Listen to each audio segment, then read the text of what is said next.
പിതാവിൻ്റെയും പുത്രൻ്റെയും പരിശുദ്ധാത്മാവിൻ്റെയും നാമത്തിൽ ആമേൻ. ദൈവത്തിലെ ഇന്ന് ഫെബ്രുവരി 17 ചൊവ്വാഴ്ച. അമ്മേ പരിശുദ്ധ അമ്മേ, അമ്മേ പരിശുദ്ധമേ, ദൈവമാതാവേ, കൃപാസനത്തിലൂടെ ഞങ്ങൾക്കും ഞങ്ങളുടെ ദേശത്തിനും അമ്മ മധ്യസ്ഥം തേടി തന്ന എല്ലാ അനുഗ്രഹങ്ങൾക്കും കൃപകൾക്കും ഞങ്ങളിപ്പോൾ ഹൃദയം നിറഞ്ഞ നന്ദി പറയുന്നു. അമ്മേ പരിശുദ്ധമേ, ദൈവമാതാവേ, 2004 ഡിസംബർ 7 ഉച്ചകഴിഞ്ഞ് 2:30 കൃപാസനത്തിൽ സംഭവിച്ച അമ്മയുടെ പ്രത്യക്ഷപ്പെടലിനെ കുറിച്ച് തിരുസഭയ്ക്ക് സമർപ്പിച്ചിരിക്കുന്ന പഠനരേഖകളുടെ മേൽ സഭാത്മകമായ പഠനം ആരംഭിക്കുവാൻ ഞങ്ങൾ പ്രാർത്ഥിക്കുന്നു. അമ്മേ പരിശുദ്ധമേ, ഭൂസ്വർലോകങ്ങളുടെ രാജ്ഞിയായ അങ്ങേയ്ക്ക് ഭൗമസംരക്ഷണത്തിനായി പ്രപഞ്ചപ്രകൃതിയെ തന്നെ തിരുസഭ പ്രതിഷ്ഠിക്കുവാൻ ഈ പ്രത്യക്ഷീകരണം വഴി ഇടയാക്കണമേ. പരിശുദ്ധമേ, ജപമാല മാതാവേ, സകല കൃപാസനം പ്രാർത്ഥനയോടും ചേർത്ത് ഞങ്ങളിപ്പോൾ പ്രാർത്ഥിക്കുന്ന ഈ കുടുംബത്തിന്റെ പ്രത്യേക നിയോഗം പറ മക്കളെ.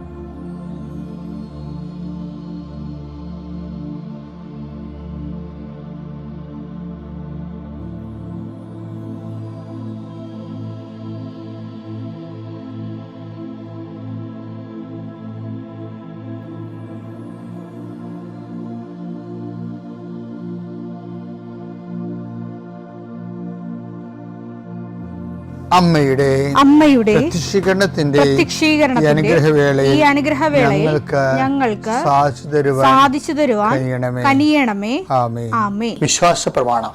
സർവശക്തനായ പിതാവും ആകാശത്തിന്റെയും ഭൂമിയുടെയും സൃഷ്ടാവുമായ ദൈവത്തിൽ ഞാൻ വിശ്വസിക്കുന്നു. അവിടുത്തെ ഏകപുത്രനും ഞങ്ങളുടെ കർത്താവുമായ ഈശോമിശിഹായിലും ഞാൻ വിശ്വസിക്കുന്നു. ഈ പുത്രൻ പരിശുദ്ധാത്മാവിനാൽ ഗർഭസ്ഥനായി കന്യകാമറിയത്തിൽ നിന്ന് പിറന്ന് പൊന്തിയോസ് പീലാത്തോസിന്റെ കാലത്ത് പീഡകൾ സഹിച്ച് കുരിശിൽ തറയ്ക്കപ്പെട്ട് മരിച്ച് അടക്കപ്പെട്ട് പാതാളങ്ങളിൽ ഇറങ്ങി മരിച്ചവരുടെ ഇടയിൽ നിന്ന് 3-ാം നാൾ ഉയർത്ത് സ്വർഗത്തിലേക്ക് എഴുന്നള്ളി സർവശക്തിയുള്ള പിതാവായ ദൈവത്തിന്റെ വലതുഭാഗത്തിരിക്കുന്നു. അവിടെ നിന്ന് ജീവിക്കുന്നവരെയും മരിച്ചവരെയും വിധിക്കുവാൻ വരുമെന്നും ഞാൻ വിശ്വസിക്കുന്നു. പരിശുദ്ധാത്മാവിലും ഞാൻ വിശ്വസിക്കുന്നു. വിശുദ്ധ കത്തോലിക്കാ സഭയിലും പുണ്യവാന്മാരുടെ ഐക്യത്തിലും പാപങ്ങളുടെ മോചനത്തിലും ശരീരത്തിന്റെ ഉയർപ്പിലും നിത്യമായ ജീവിതത്തിലും ഞാൻ വിശ്വസിക്കുന്നു. ആമേൻ. സ്വർഗ്ഗസ്ഥനായ ഞങ്ങളുടെ പിതാവേ, അങ്ങയുടെ നാമം പൂജിതമാകണമേ. അങ്ങയുടെ രാജ്യം വരണമേ. അങ്ങയുടെ തിരുമനസ് സ്വർഗത്തിലെ പോലെ ഭൂമിയിലും ആകണമേ. അന്നു വേണ്ടുന്ന ആഹാരം ഇന്ന് ഞങ്ങൾക്ക് തരണമേ. ഞങ്ങളോട് തെറ്റ് ചെയ്യുന്നവരോട് ഞങ്ങൾ ക്ഷമിക്കുന്നത് പോലെ ഞങ്ങളുടെ തെറ്റുകൾ ഞങ്ങളോടും ക്ഷമിക്കണമേ. ഞങ്ങളെ പ്രലോഭനത്തിൽ ഉൾപ്പെടുത്തരുതേ, തിന്മയിൽ ഞങ്ങൾ രക്ഷിക്കണമേ. ആമേൻ. നന്മ നിറഞ്ഞ മറിയമേ, സ്വസ്തി. കർത്താവ് അങ്ങയുടെ കൂടെ സ്ത്രീകളിൽ അങ്ങ് അനുഗ്രഹിക്കപ്പെട്ടവളാകുന്നു. അങ്ങയുടെ ഉദരത്തിൻ ഫലമായി ഈശോ അനുഗ്രഹിക്കപ്പെട്ടവനാകുന്നു. പരിശുദ്ധ മറിയമേ, തമ്പുരാന്റെ അമ്മേ, പാപികളായ ഞങ്ങൾക്ക് വേണ്ടി ഇപ്പോഴും ഞങ്ങളുടെ മരണസമയത്തും തമ്പുരാനോട് അപേക്ഷിക്കണമേ. ആമേൻ. കർത്താവേ, നിന്റെ ഉന്നതമായ നാമത്തിന് സ്തോത്രം ചെയ്യുന്നു. കർത്താവേ, നിന്റെ വിശുദ്ധ പൗരോഹിത്യത്തെ മഹത്വപ്പെടുത്തണമേ. കർത്താവേ, സഭയിലുള്ള സാന്നിധ്യം പ്രകടമാക്കണമേ.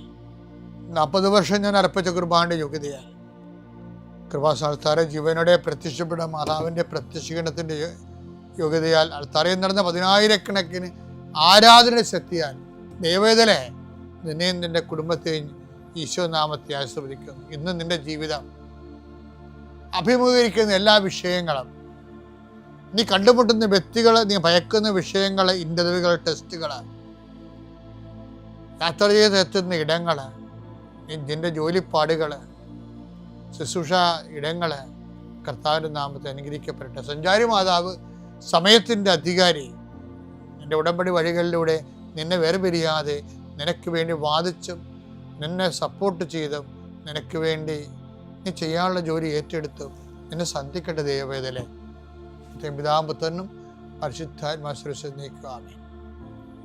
എൻ്റെ പ്രിയപ്പെട്ടവരെ, ഞാൻ ഇന്നലെ നിങ്ങളോട് പറഞ്ഞത് വീണ്ടും ആവർത്തിക്കുകയാണ്. നമ്മൾ വിശ്വാസ ജീവിതം എന്നും പറഞ്ഞ് ലീഡ് ചെയ്യുന്ന പല കാര്യങ്ങളും, അതിന് ഒന്നുകിൽ പ്രാർത്ഥനാ ജീവിതമായിരിക്കും, അത് അല്ലെങ്കിൽ അനുഷ്ഠാന ജീവിതമായിരിക്കും. അപ്പോൾ വിശ്വാസ ജീവിതം ഇതൊന്നുമല്ല, ലോകത്തിൻ്റെ മേലുള്ള ഒരു വ്യക്തിയുടെ ദൈവസ്വഭാവത്തേക്കുള്ള വളർച്ചയാണ്, ലോകത്തിൻ്റെ മേലുള്ള വിജയമാണ് നമ്മൾ ഇന്നലെ കണ്ടു. ഇതുപോലെ തന്നെ ഒരു പ്രധാനപ്പെട്ട വിഷയമാണ് നമ്മൾ ഈ 1000 കൊല്ലങ്ങളായിട്ട് സഭ എപ്പോഴും ഓരോരോ കാലത്ത് ദൈവത്തോട് അടുക്കുന്നതിന് ദൈവത്തിൻ്റെ മനുഷ്യരുടെ പ്രത്യേകത വെച്ച് കഴിഞ്ഞാൽ അവരെപ്പോഴും ഇങ്ങനെ ഉള്ളിൽ ചിന്തിച്ചുകൊണ്ടിരിക്കും, ദൈവത്തോട് എങ്ങനെയാണ് മനുഷ്യനെ കൂടുതൽ അടുപ്പിക്കുക. അത് എക്കാലത്തെയും ദൈവശാസ്ത്രമൊക്കെ വന്നത് അങ്ങനെയാണ്. അതുപോലെ തന്നെ ആധ്യാത്മികമായ മിഷണറീസ് വന്നതും അങ്ങനെയാണ്. ചില ഒരു പറ്റം ആൾക്കാർ ദൈവത്തെക്കുറിച്ച് എപ്പോഴും ചിന്തിക്കുകയും ആലോചിക്കുകയും അവരോട് ദൈവം ഇൻട്രാക്ട് ചെയ്യുകയും എന്നിട്ട് ഈ മോസസിനെ പോലെ ആ ദൈവത്തെ ജനങ്ങളുമായിട്ട് കണക്ട് ചെയ്യാൻ കൊടുക്കുകയും, അങ്ങനെ ദൈവത്തിൻ്റെ മനുഷ്യരോട് ദൈവത്തെ തന്നെ ഇങ്ങനെ നിരന്തരമായിട്ട് കാലത്തിനൊപ്പം വെളിപ്പെടുത്തും. ഇപ്പം കാലത്തിനൊപ്പം വെളിപ്പെടുത്തുമ്പോഴും അതിനൊക്കെ ബേസ്മെൻ്റ് എപ്പോഴും നമുക്ക് ക്രിസ്ത്യൻസിനാണെങ്കിൽ ബേസ്മെൻറ്റ് 2 ബേസ്മെൻറ്റ് നമുക്കുണ്ട്. നമ്മുടെ 2 കാലും, ഒരു കാല് ചവിട്ട് നിൽക്കുന്നത് സ്ക്രിപ്ചറിലും ഒരു കാല് ചവിട്ട് നിൽക്കുന്നത് പാരമ്പര്യത്തിലുമാണ്.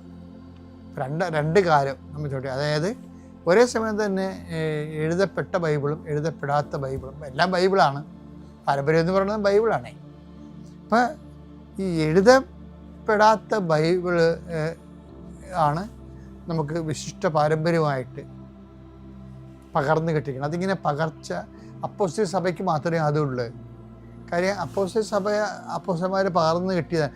ഈ നമ്മുടെ നൊവേനയൊക്കെ ഇല്ലേ, നൊവേന, അപ്പോൾ നമ്മളവർക്കും അത് ഇടക്കാലം കൊണ്ടുണ്ടായതാണെന്നൊക്കെ പറയില്ലേ. എന്നൊക്കെ പറഞ്ഞ് നൊവേനയെ ആക്ഷേപിക്കുന്നവരുണ്ട്. ഞാൻ ചില സമയത്തൊക്കെ അറിയാതെയൊക്കെ നൊവേനയ്ക്കെതിരെയൊക്കെ എന്തെങ്കിലും പറയും. പക്ഷെ നമുക്കൊരു എളിമയോടെ ഒന്ന് ചിന്തിച്ച് നോക്കിയാൽ നമുക്ക് മനസ്സിലാകും, നൊവേനയാണ് ആദ്യം ഉണ്ടായിരുന്നത്. 9 ദിവസം ഇല്ലേ അവർ അമ്മയും അപ്പോസ്തലന്മാരും കൂടി, നൊവേന വെച്ചാൽ 9 എന്നല്ല അർത്ഥം, 9 ദിവസം അവർ പ്രാർത്ഥിച്ചില്ലേ. നടപടി പുസ്തകം 1:14. ഇവർ ഏകമനസ്സോടെ യേശുവിന്റെ അമ്മയായ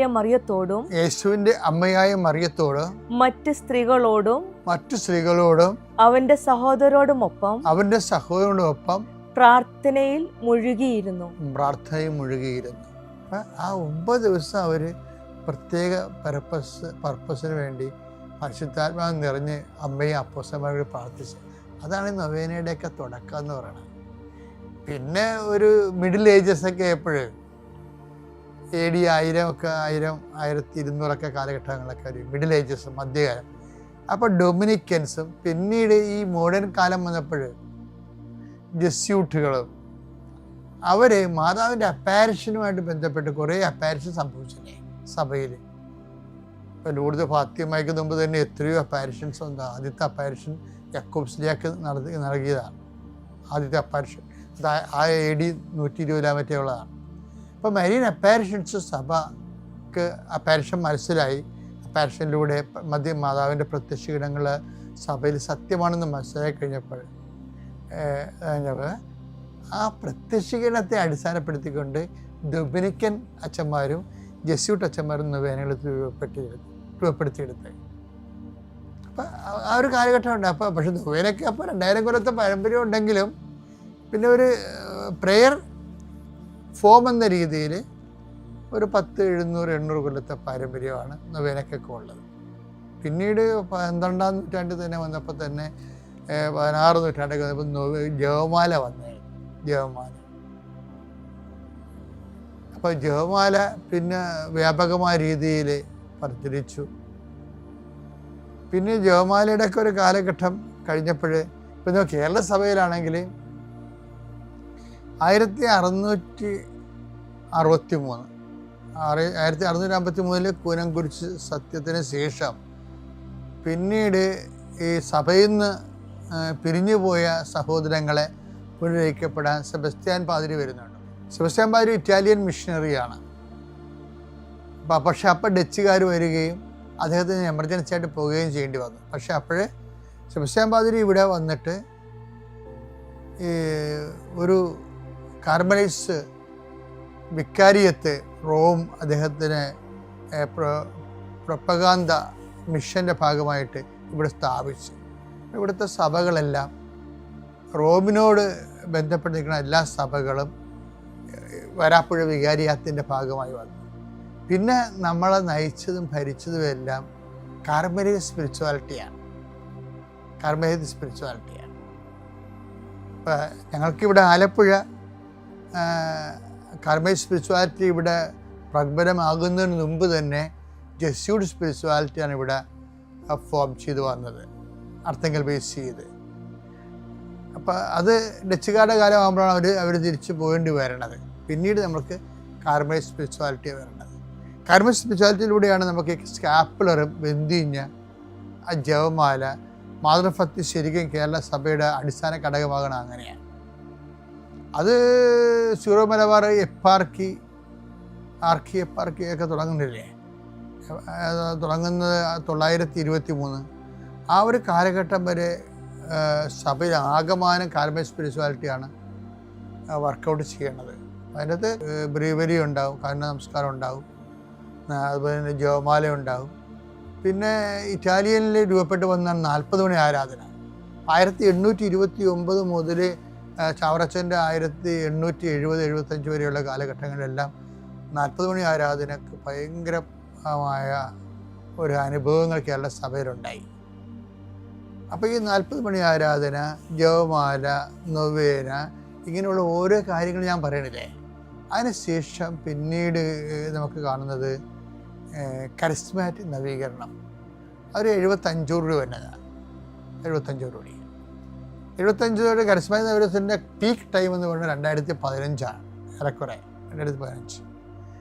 ഇപ്പോഴും കരിസ്മാറ്റിക് നവീകരണം നടക്കുന്നുണ്ട്. കേരളത്തിൽ കരിസ്മാറ്റിക് ധ്യാനകേന്ദ്രങ്ങളുണ്ട്. കൃപാസനം കരിസ്മാറ്റിക് ധ്യാനകേന്ദ്രമല്ല, അത് മരിയൻ ഉടമ്പടി ധ്യാനകേന്ദ്രമാണ്. അത് 2016 ആദ്യം കരിസ്മാറ്റിക് ധ്യാനകേന്ദ്രം ആയിരുന്നെങ്കിലും 2016 അത് മരിയൻ അപ്പാരിഷനോടുകൂടി അത് മരിയൻ ഉടമ്പടി ധ്യാനകേന്ദ്രമായിട്ട് കൺവേർട്ട് ചെയ്യണം. അപ്പോൾ ഇപ്പോഴും കേരളത്തിൽ പ്രഖ്യാപിതമായ ധ്യാനകേന്ദ്രങ്ങൾ കരിസ്മാറ്റിക് ധ്യാനകേന്ദ്രമാണ്. ഇപ്പോൾ നമ്മൾ മൊത്തം നോക്കുമ്പോൾ ഉണ്ടാകുന്ന വിഷയം, വിശ്വാസ ജീവിതം കാലഘട്ടങ്ങളിലൂടെ പരിശോധിച്ച് കഴിഞ്ഞാൽ നമ്മൾക്ക് വരുന്നതും ഇതിനിടയ്ക്ക് ജോൺ പോൾ മാർപ്പാപ്പയുടെ കാലത്ത് കർണക്കൊന്ത, സിസ്റ്റർ ഫൗസ്റ്റീനയുടെ കർണക്കൊന്ത ഡെവലപ്പ് ചെയ്ത് വന്നു. അപ്പോൾ കർണക്കൊന്ത വരുമ്പോഴുന്ന വിഷയം അതും ഇതുപോലെ റിസൈറ്റിംഗ് ആണ്. ജപമാലയും റിസൈറ്റിംഗ് ആണ്, പ്രാർത്ഥിക്കണമാണ്. നമ്മൾ നാക്കുകൊണ്ട് പ്രാർത്ഥിക്കുന്നതാണ്. അതിൻ്റെ ഈ ഫെയ്ത്തിൻ്റെ മെക്കാനിസം നടക്കണതെല്ലാം പ്രാർത്ഥന എന്നിട്ടുള്ള ഒരു മെക്കാനിസത്തിലാണ് അത് വർക്കൗട്ട് ചെയ്യണത്. അപ്പോൾ വിശ്വാസത്തിൻ്റെ ഒരു ഘടകമാണത്, ഒരു ഘടകം.